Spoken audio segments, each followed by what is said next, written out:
All right. Let's give some. I didn't take the opportunity to write anything down for this either. I probably should, but so I actually have some concise thoughts in my brain that we can talk about when we talk about these video games. But sometimes I just forgot. And this is a one of those times when I just forgot.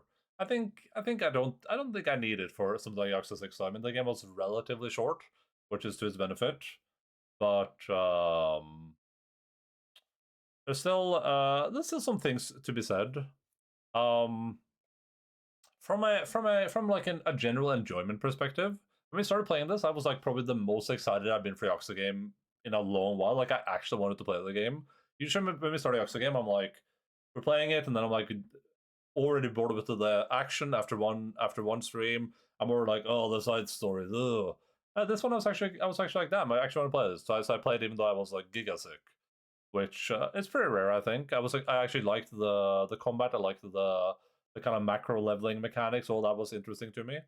I kind of made a lot of stuff worth doing in the game, which usually doesn't feel like it necessarily is. So that was a positive, but that kind of fleeted pretty fast to the point where for some of this game, I would probably say I enjoyed this the least.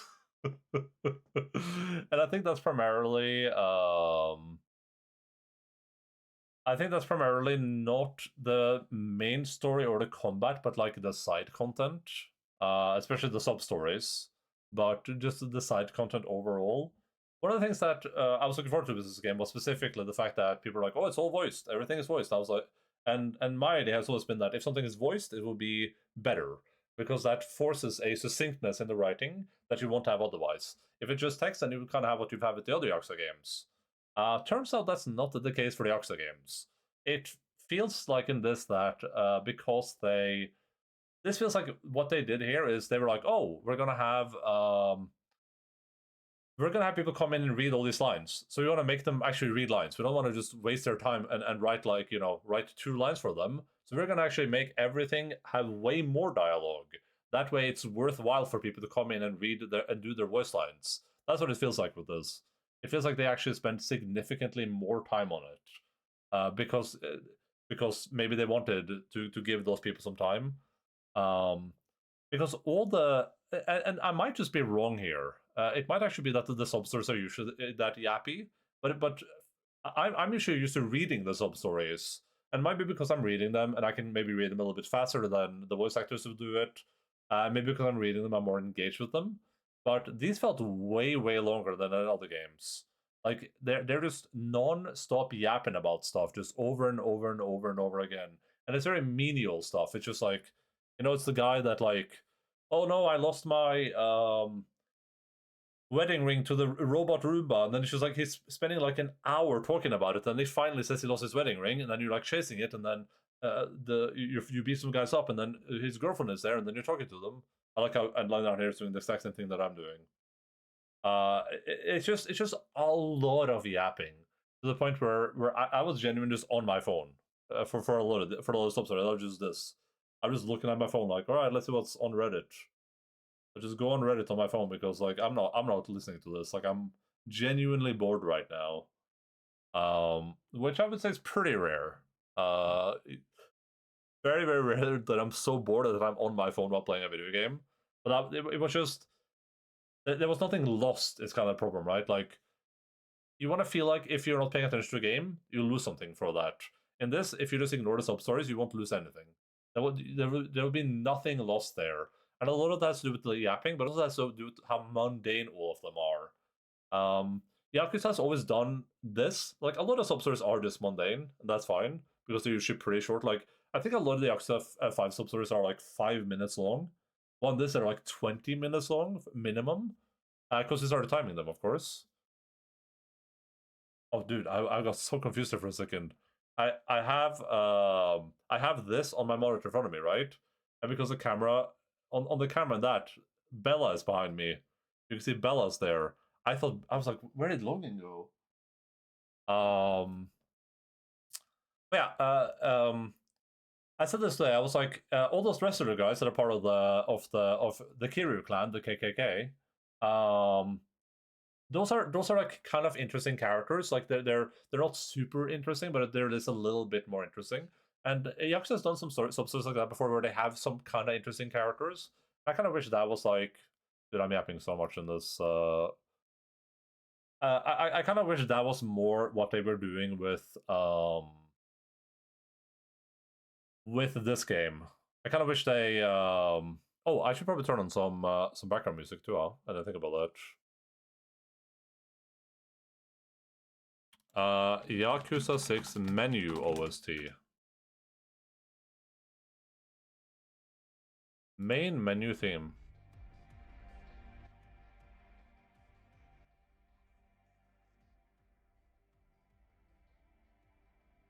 Can you guys even hear this? It's so low. There we go. Yeah, they could. I would like if all the sub-stories are just really interesting. You know what I mean? Just if you're gonna do a sub-story, don't have it be some random bullshit that no one cares about. Don't have it be a guy with a selfie stick doing selfie things. Don't have it be some purse snatcher stole someone's purse and ran away with it. Like have them all be interesting. Like get Japanese actors into this. Get those wrestler guys. Get people like that, and then have everything be like a really cool scene rather than something that you can just kind of skip and not feel like you wasted anything. And that feels particularly true for this. And it almost feels like they knew that too, because in all the other Yakuza games, you have to finish all the sub-stories in order to fight the last boss, or fight Amon. But in this one, you only have to do 2 sub-stories. And on top of that, I would say like the minigames in this feel not great too. The primary minigames are baseball and Kiryu Clan, right? The Kiryu Clan is just super basic, not a lot of strategy. Not very interesting. I'm also just rushed through them essentially. While the baseball is just sit there and wait essentially. Like that's the entire minigame. Which, I mean, the baseball could have been interesting for sure, but it's also just like with all the Yakuza things, they don't really explain anything. So either you have to look up a guide or you have to like somehow learn the system, but you're doing that for like a system thing in a game that you're only going to be doing for a little bit anyway, which isn't really worth it. Like if that was the entire game, sure, I can get into like learning how to play baseball in Yakuza, but the fact that they don't explain it and then you're kind of just trying to get done with it so you can move on with your life. Oh, the fishing minigame was fun though. That was actually a fun minigame. I actually really liked the fishing minigame. But that's kind of just like playing one of those like arcade shooter games essentially. But that was a good minigame, so I'll give them props for that. It was very short, but still pretty fun. Yeah, I think this game suffers from the same problem that I would say I've repeatedly talked about it with every Yakuza iteration, which is that there are not enough reoccurring characters, and the story is mostly just a huge, slow, awful mess. We have all of the same problems that we have in every Yakuza game, and then we have intermixed in those problems some really cool moments that kind of like are the reason that I care to play these games even. And I would say this game had a decent amount of those good moments, but man, did it have a lot of stuff that I really didn't enjoy. The game starts interestingly enough. Kiryu goes to prison, Haruka leaves, and then we come back and it's like, oh, Haruka's gone. Okay, interesting. We travel to Kamurocho. Haruka's she's been in an accident. There's a child now, and Kiryu, he grabs the child, of course, and it's like, oh, that's cool. Now we have a really cool premise here, and our goal is to figure out what happened to Haruka. That's all we're trying to do. We end up heading to Hiroshima, and I would say that's like when the game starts getting really boring to me. We're introduced to a bunch of new characters. All of these characters are individually interesting, I would say. Like they work, but as with every Yakuza game, you kind of know that you're never going to see these characters again, probably. So, and you have never seen them again. The characters that you know, like Daigo and Mashima, well, they're in prison. So, hey, not going to see those characters that you actually know and care about. Haruka is out for the count. She's in the hospital, so not going to see any Haruka. So now we end up like in the same situation again, where we're bonding with a bunch of characters that we're supposed to care about, and despite the fact that they're well written, it just kind of feels pointless to me. It feels like there's nothing interesting there. And you know, as the game progresses, we do the same thing we do in all the Yakuza games. There's like, you know, Kiryu's looking for answers. The people clearly have answers, but Kiryu's like just letting them kind of slip. He's like, Kiryu catches them in a lie, and then he's just like, oh, I'm not going to say anything.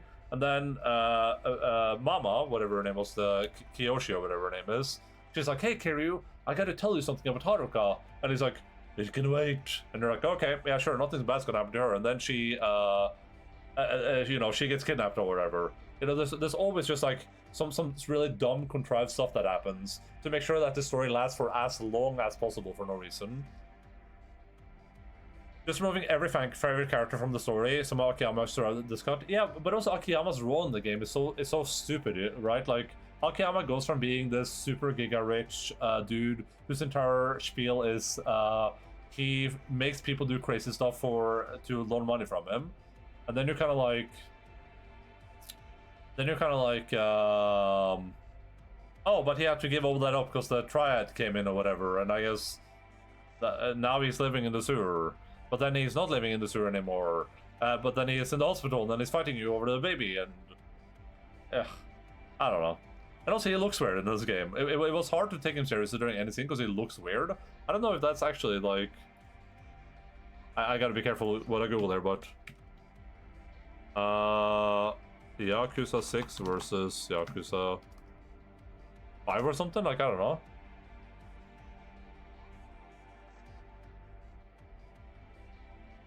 It's just like, yeah, he just looks way different. Alright, I'll jump over here for a second.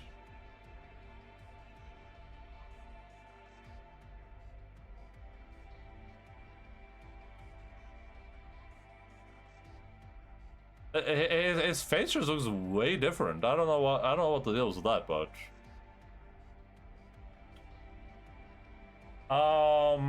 but yeah, the story has a bunch of pointless contrivances in it, and I don't know why I haven't like recognized it before. I might have said this before, but it feels like a soap opera to me. It has all of these pointless moments where everything is slowed down and everything is taking a bunch of extra time, and the inevitable outcome of that is just that everything feels like it's like moving in molasses, the story. We talked a little bit about that when we started Final Fantasy 16, right? Like, if you compare the intro of this game to the intro of Final Fantasy 16 or 7, sorry, remake, it's just like day and night. How quickly 7 starts and how quickly you're in the action and how quickly everything moves in that game. Well, in this game, everything is like, oh, it's so slow. Like, how many hours did I spend in Hiroshima the first time, being able to do no side activities, nothing interesting happening? We're probably talking about like 10 hours, 15 hours, something like that. Just like moving through molasses. And then you find out some more information, you travel everywhere, there's a bunch of reveals, of course, as there is in every game. And then we have some new villains, as there is in every Yakuza game. We also have new villains. Oh, Daigo's in prison, and now some other random people have taken over, and they're obviously evil, of course, because why wouldn't they be? And we have no relation to these villains at all. The villains try to be interesting, but and they kind of are, but ultimately it just feels like it's like a little bit wasted, I guess. I think some of this probably hits a little bit harder if you're if this is the last Yakuza game you're playing, you know what I mean? Like I said that if you're in 2016 and if you're in 2016 and this is the Yakuza game, you know, this is what you're playing. No other Yakuza game is out. Nothing else is happening. This is the only thing that is Yakuza as far as you're aware. You don't know if there's going to be another Yakuza game. This could be the final Yakuza game. I think some stuff, especially the ending, would hit way harder. And I would say that's a fitting send-off. Like I would be happy with that as send-off. I'd be like, yeah, cool, that works. Like this is a good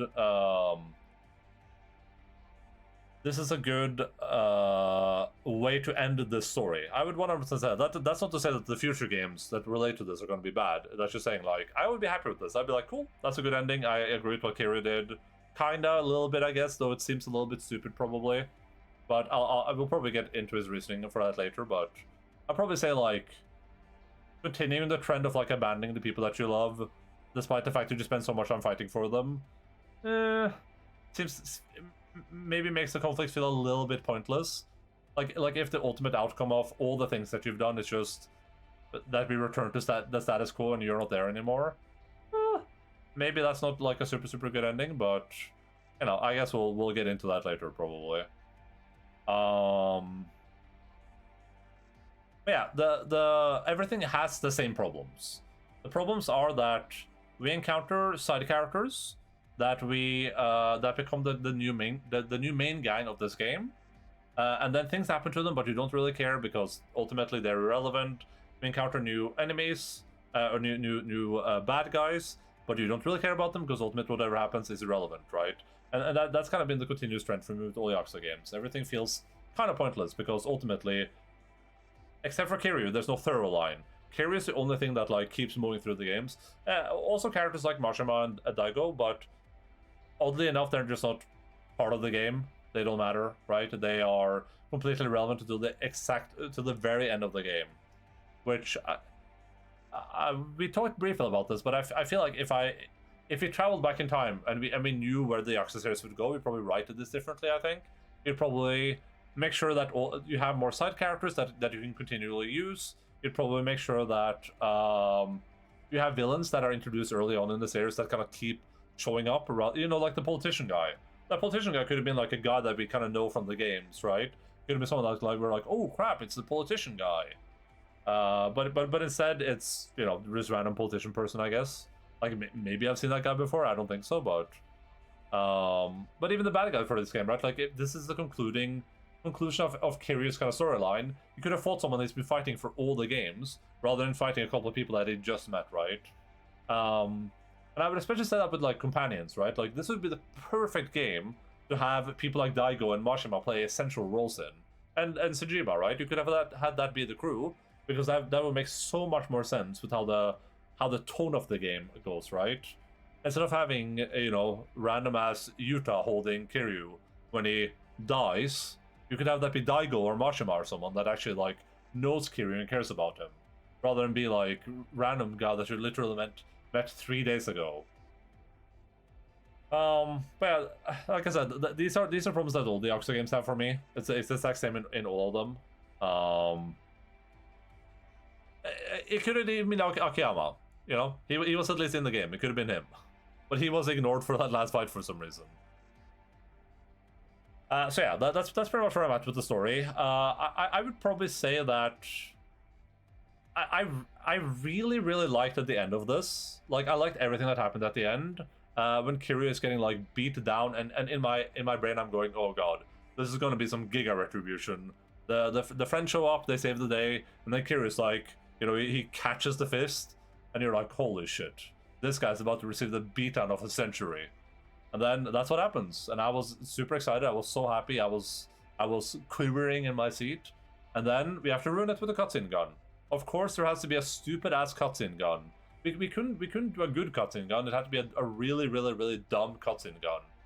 They could do something where, you know, they're fighting, they're beating that guy down. He randomly pulls out a gun, shoots it in the air or something, and you're like, oh god, he has a gun. No, it's they just forgot him on the ground and he has a gun, of course, and then they start shooting at people with it. It just has to happen in this game. You just have to have the cutscene gun just to ruin really good scenes. It feels like there's so many other ways you could do that to make it interesting.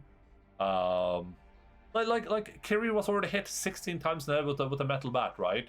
And we're fighting that guy. You could have just had Kiryu succumb to his injuries. You don't need the stupid cutscene gun there. But I guess that makes it more interesting because Kiryu jumped in front of Haruka and Yuta. You can be like, oh wow, he's such a hero. I don't know.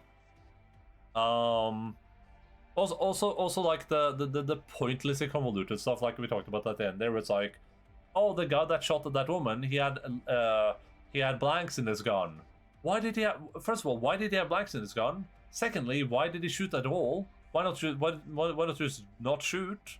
Right? It's just like, why make this more pointlessly convoluted than it has to be? Like they're choosing to do this.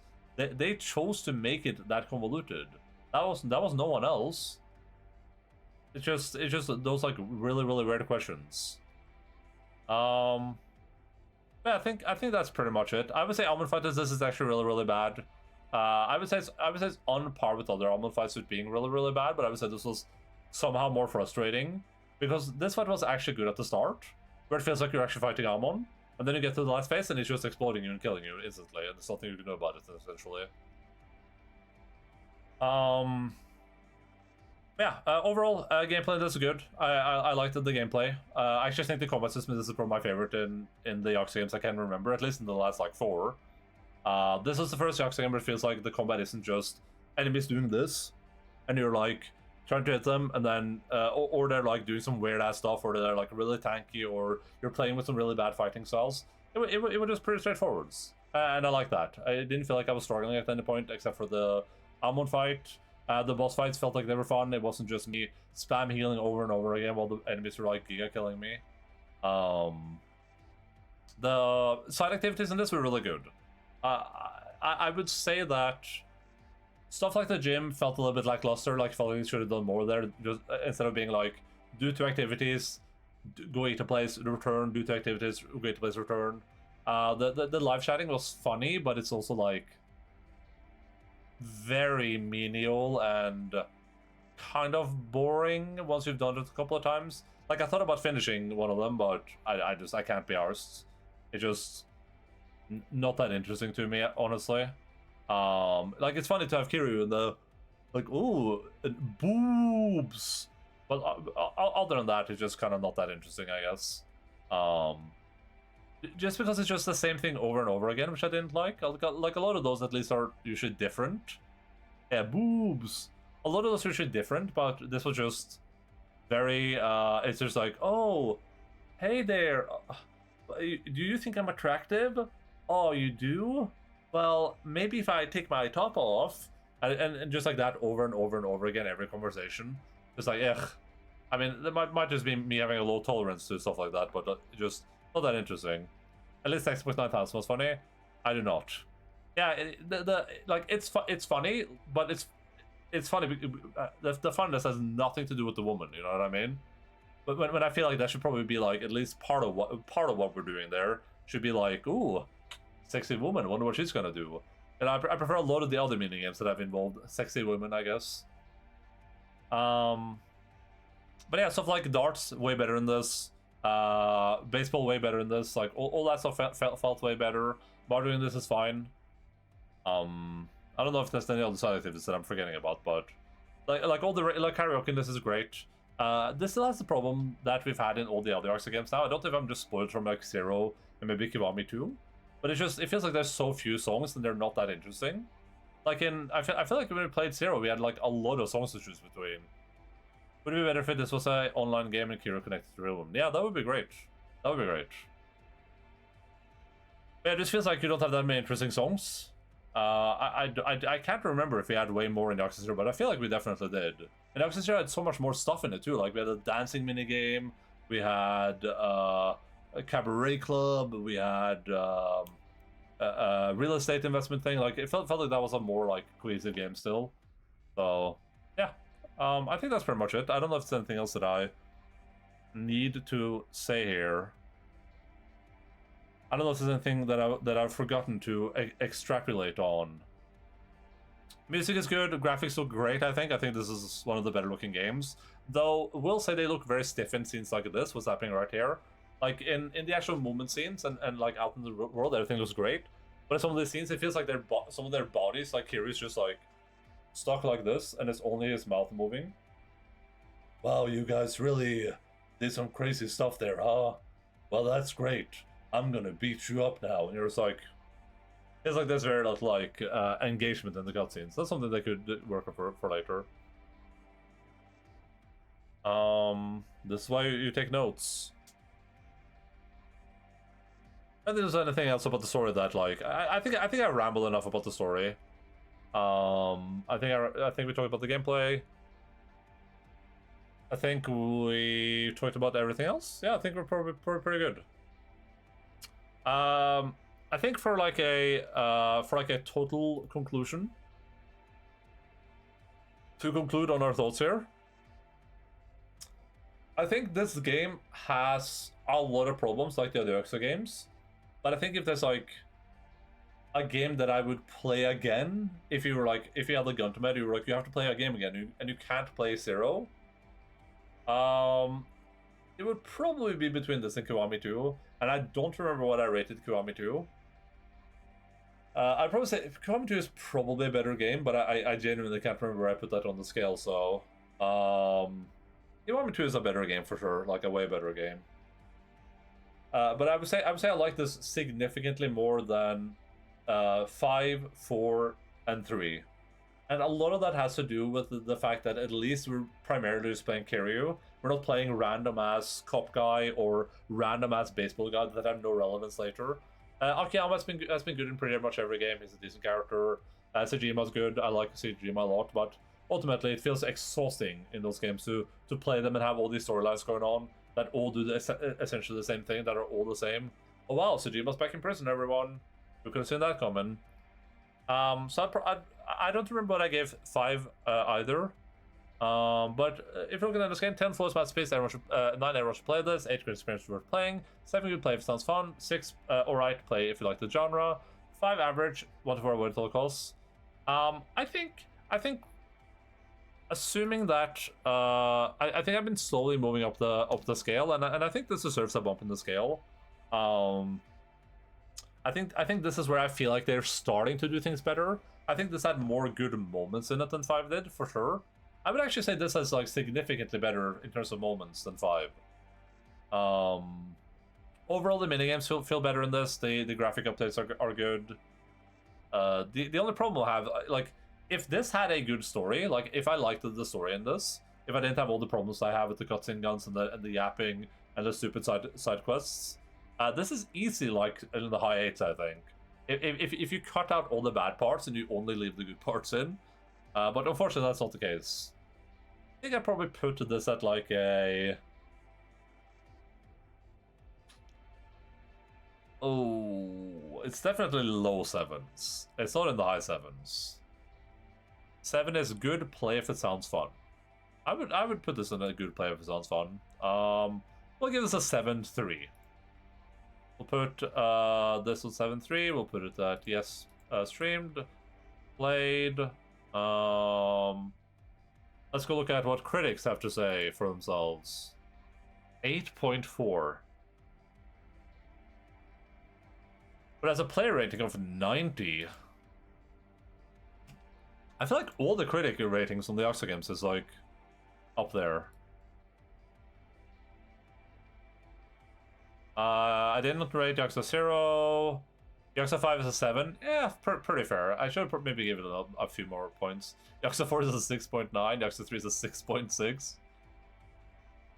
Like a dragon, Kiwami. Oh, I didn't rate Kiwami or Kiwami 2 either. Yeah, that's fair then. I think Kiwami 2 is probably either in the low 8s or close to 8s, probably. Just because I feel like that was a more consistent game overall. Even though that feels like the originator of the cutscene gun for me.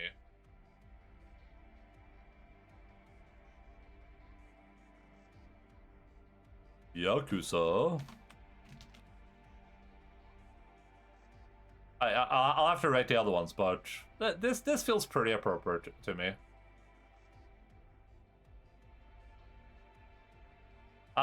We're gonna do a new thing with our GG list. I'm just gonna add games here, then we can sort it later in the year. We're gonna try some new technology. I'm just gonna add the games here. I'm not gonna like rank them, and then we can rank them later. Because I feel like when I rank the games here, the list ends up being the same when I get to the end of the year. So we're just gonna do them in like order we played them in this year. And then when we get later into the year, we can be like, oh, let's go and see what games were actually good. Right. That's it, everyone. That's it for Yakyza. Hope you had a fantastic Yakuza time. Oh, it took us... Let's see here. Yakuza 6 took us... Oh, I should say this game was sufficiently short too. Yakuza 5 took us 102 hours. This only took us 60. I probably should have given it a slight score boost just because of that. It took us 60.6 hours. With the average being 34.5. If I had skipped the sub-stories, which honestly I would recommend anyone do, it would have actually just taken us the prerequisite time. It would have taken us like 30 hours probably. We would have done this like a week ago. Okay, that's it for me. I'll be back on Thursday playing our next viewer requested game. Well, we're going to be starting with Final Fantasy VII Rebirth or Remake Yuppie DLC. Luffy. Yuffie? Yuppie is Yuppie Cycle. That's a different game. But whatever the game is called. So now I understand why this is the only game that is fully voice acted. Sure. Yeah, I would not trust these people to full voice act again. So we're gonna play the DLC for Final Fantasy Remake. We're gonna start with that. I don't know how long that is. That could be one stream. It could be like 2 streams. It could be a week of streams. Once we're done with that, we're jumping straight into Rebirth, which is requested by Sale. And after Rebirth, I have some ideas for what we're gonna play. We are gonna try to play some games that released this year, like Avowed, stuff like that. I kind of want to play when it releases this year, so we'll probably be jumping into some of that. But there are some other games that I want to get to that I've been waiting to play for a really long while. So we'll see how long Rebirth takes. I think Rebirth is on this list, right? Let's see. Let's add the time to Rebirth. How long to beat Rebirth? Rebirth is 47.5 and 168. Oh god. 47.5, 168. So the average end of time for this game, if you're just going by the average, that the time it usually takes me to finish a game is 107 hours. Oh god. Well, we'll see how it goes, everyone. Let's go see the streaming. You can knock that out in the weekend, easy. Ooh. Let's see here. Tini. We gotta get to Tini before she ends stream.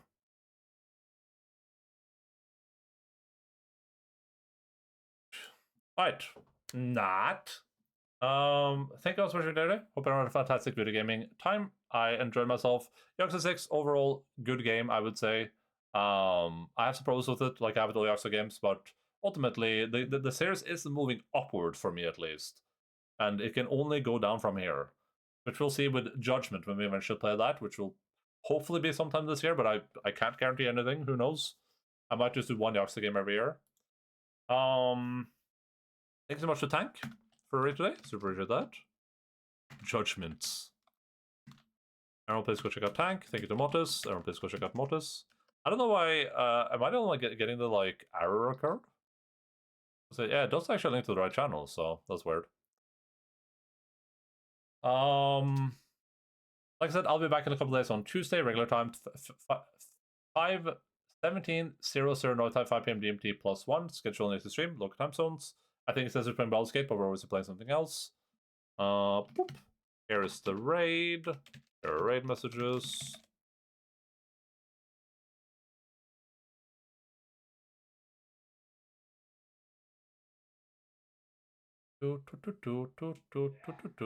Would say overall, decent experience. I am actually really excited to play more. It's just all these games take up so much time, and there's a bunch of other games that I also would like to play that will also take up a bunch of time. So it's just a limited amount of times in the day. I am looking forward to at some point in my life catching up with a lot of these series. So I can kind of just like play whatever releases, which we're slowly making our way there. I mean, we're not really knocking enough games out of the game list to have less games added than we played per year. But a lot of the games on the game list aren't necessarily games that I'm super interested in playing. So I think we're denting my like wanted to play list pretty sufficiently, which is cool. Yeah, that's it for me. Love you all. Appreciate you all. Keep fighting foes. See you dudes around. Have a good time. Good night. Bye bye. The dance macabre.